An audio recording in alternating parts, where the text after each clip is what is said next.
Wasal iż-żmien li l-Parlament Ewropew iwettaq riformi u jkompli jissaħħaħ.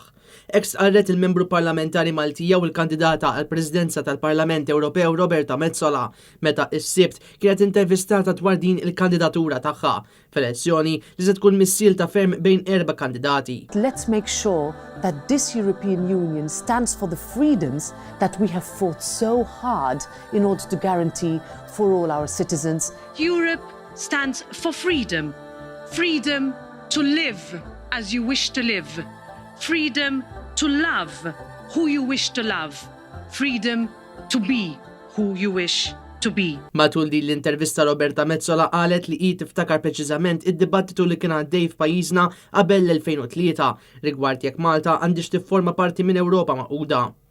Roberta Metsola qalet li kien f'dan il-punt waqt dan id-dibattitu dwar il-futur ta' pajjiżna fejn ħasset is-sejħa politika u f'dak iż-żmien ta' inċertezza ibdiet il-ħidma tagħha biex titkellem b'saħħa favur l-għażla li Malta tissieħeb mal-Unjoni Ewropea.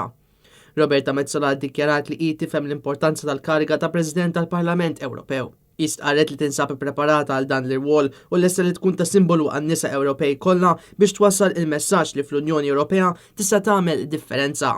Roberta Metsola qalet ukoll li f'dawn l-aħħar snin l-Unjoni Ewropea iffaċċjat sensiela ta' sfidi, inkluż pandemija li bidlet il-ħajja ta' kuljum għaċ-ċittadini Ewropej. Iżda kommessa li anke f'dawn iċ-ċirkustanzi tibqa' taħdem favur iċ-ċittadini kollha. Sissa hemm 3 li se jkunu qegħdin ħabtuha ma' Roberta Metsola għal kariga ta' President tal-Parlament Ewropew.